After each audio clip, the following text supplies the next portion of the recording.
que o cristão não comemora a Páscoa? O que o cristão comemora? Com base na última semana de Jesus, eu convido você a estudarmos um pouco mais o que diz a palavra de Deus.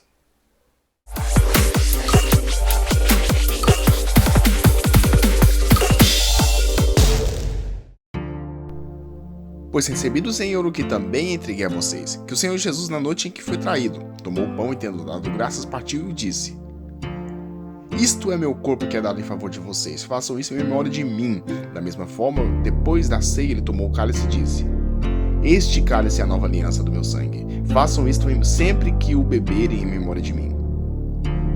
Porque sempre que comerem deste pão e beberem deste cálice, vocês anunciam a morte do Senhor até que ele venha. Sabemos que Jesus, ele é Deus, mas também nós sabemos que o seu ministério também, ele enquanto vida, como está relatado nos evangelhos, ele também era 100% homem. Neste fato, a Bíblia vai me dizer que foram 33 anos de vida. E destes 33 anos, o seu ministério como Messias, como Rabi, ainda tem grande evidência nos seus ensinamentos e milagres. E eu posso ainda ver que é dividido entre 3 fases, sendo o início do seu ministério, sendo a popularização do seu ministério e, por fim, a oposição deste ministério. Agora, no período da oposição de Jesus, nós vemos que nessa semana pascal nós temos grandes lições com ele. Neste 5º dia, desde a sua entrada triunfal, agora Jesus reúne seus discípulos e dá a maior lição. Enquanto eles estão ali com um preparativo para um momento de cerimônia, de comunhão, Jesus prepara uma ceia e uns começam a conversar entre si quem seria o maior. E o evangelista, lá em João 13, vai começar dizendo que o ministério de Jesus foi de amor até o fim. Aqui eu aprendo uma coisa interessante. Ele não começa dizendo que o ministério de Jesus foi de milagres até o fim. Não começa vendo dizendo que a sua vida foi uma vida de pregações até o fim. Mas vai dizer que foi uma vida de amor até o fim. Entendendo ainda um período onde que Roma era um país, era uma cultura que impunha o medo, o terror, e eram pessoas arrogantes. Não somente isso, mas nós vamos ver que Jesus amou pessoas como Judas Iscariotes, aquele que depois iria traí-lo. Jesus amou pessoas que, consequentemente, devido a esta perseguição, negaria como Pedro. E Jesus, mesmo assim, ele ensina que o Deus dos céus vem em forma humana e não teve por usurpação ser igual a Deus, mas na forma de servo, ele vem e dá maior exemplo, lavando os pés dos seus discípulos. Aqui eu vejo o exemplo de amor, aqui eu vejo o exemplo de um servo por excelência. Mas Jesus ainda, na semana da Páscoa, como diz Paulo, na semana em que tudo estava acontecendo, desde que Jesus sabia que ele iria à cruz, e na noite em que ele foi traído, sabendo do que aconteceria, sabendo da traição, ele pega o pão, dá graças, o parte e distribui aos discípulos. Aqui eu percebo que na semana pascual, o Senhor Jesus agora não mata um cordeiro. A Bíblia não diz sobre este fato, mas a Bíblia vai dizer que ele pega um pão, ele pega um cálice, dá graças, o parte e dá aos discípulos. Aqui eu aprendo que o que é instituído para nós cristãos deveriam ser feito. E a instrução é: fazer isto em memória de mim. Até então, você vai perceber que no Antigo Testamento, o cordeiro apontava para a vinda do Messias encarnado. Mas agora a ceia aponta para a vinda de Jesus, o glorificado. Se antes apontava que um dia o Messias viria, agora a ceia aponta que um dia ele vai voltar.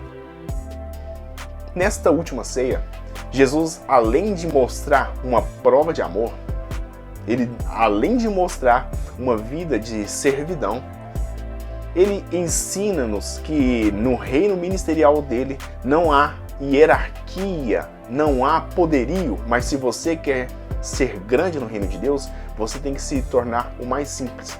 Ele, sendo mestre e senhor, como ele mesmo diz, vai e dá o exemplo, e assim nós devemos fazer. E a ceia que agora é instituída por Jesus, ele diz: fazei isto em memória de mim. Então o que nós devemos ter como memorial? Que um dia o pão vivo que desceu do céu veio a nós. Um dia o sangue que limpa todos os nossos pecados foi derramado no madeiro. E Jesus diz: este símbolo agora é praticado por nós. Aquele cálice é o símbolo da nova aliança. Aquele pão é a carne dele que foi rasgada por nós. Então, no quinto dia, algumas coisas acontecem. Jesus reúne os discípulos e institui a ceia. No quinto dia, algumas coisas acontecem. Jesus institui a ceia. Este sacramento que agora é praticado pelos cristãos foi ensinado pelo Senhor Jesus. Não somente isso, mas Jesus, ele ensina os discípulos que o ministério dele é de amor, de serviço e de servo. Este fato ainda nos mostra que Jesus, ele orou pelos discípulos e orou por mim e orou por você. Não somente isso, apesar de uma vida de amor, apesar de uma vida de servidão, apesar de Jesus ser um mestre por excelência, um dos seus amigos, um dos seus discípulos sai daquele banquete e vai trair o Senhor Jesus. Jesus, então, agora ele vai ser julgado, preso de uma forma tão desonesta. Vai ser vendido por míseras 30 moedas de pratas. Agora eu vejo a desvalorização. E quantos que não têm a maior oportunidade da vida troca por coisas tão fúteis? Nesta noite, que Jesus é traído, Jesus é preso. E naquele fato, Judas vem e beija o rosto de Jesus. Jesus diz: com um beijo você trai o Filho do Homem. Uma demonstração que antes poderia ser tão bela, agora vai mostrar que a vida por aparência às vezes engana. Não é em vão que 1 Samuel 16:7 vai dizer que o homem ele olha o estereótipo, mas Deus ele conhece o coração. Às vezes as coisas podem parecer ser belas, mas o fundo é traição. Jesus está sendo traído por um amigo e em forma de um beijo no seu rosto. Então é no Getsemane que ainda Jesus está apresentando uma vida em oração. É no Getsemane que, inclusive, nós falamos um vídeo sobre o derramamento do sangue do Senhor Jesus. E ali ele já estava pensando o que iria acontecer. E chega algumas pessoas para prender Jesus. E a pergunta foi: a quem veio? Jesus pergunta àquele grupo de pessoas. Eles dizem: nós viemos prender Jesus, o Nazareno. E Jesus diz: eu sou. Nesta hora, todos caem por terra. Porque isso daqui mostra o poder de Jesus, mesmo em forma humana, mostrando que ele é 100% Deus. A mesma frase que Deus diz a Moisés: ele é.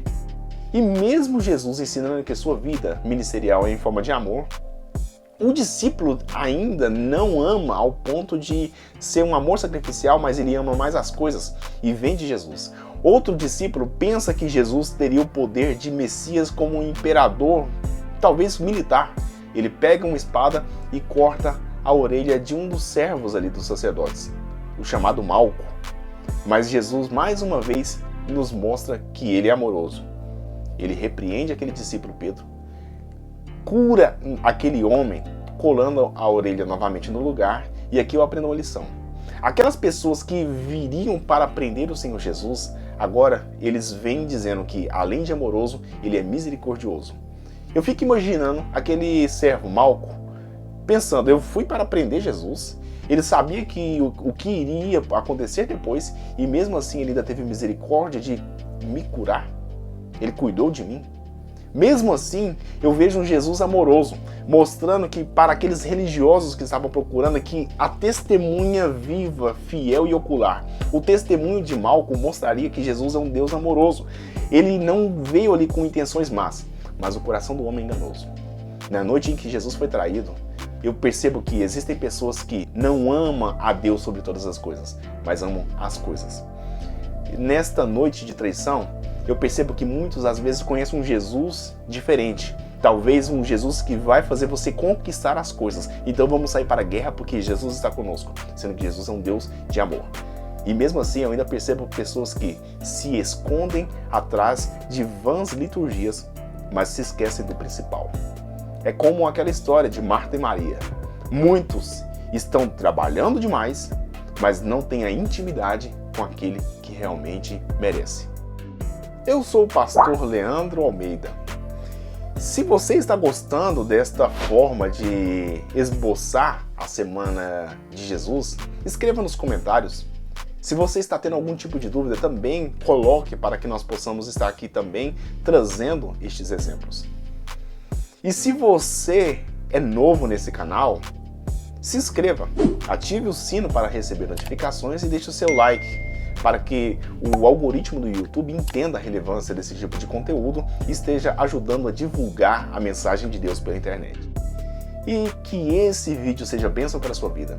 Que esse vídeo seja uma bênção para o seu ministério, para a sua casa, para a sua família. E que a bênção de Deus esteja sobre você, sobre a sua casa, e que a paz de Deus, que excede todo conhecimento, e a paz com Deus esteja sobre você e sua casa. No nome do Senhor Jesus. E até o próximo vídeo.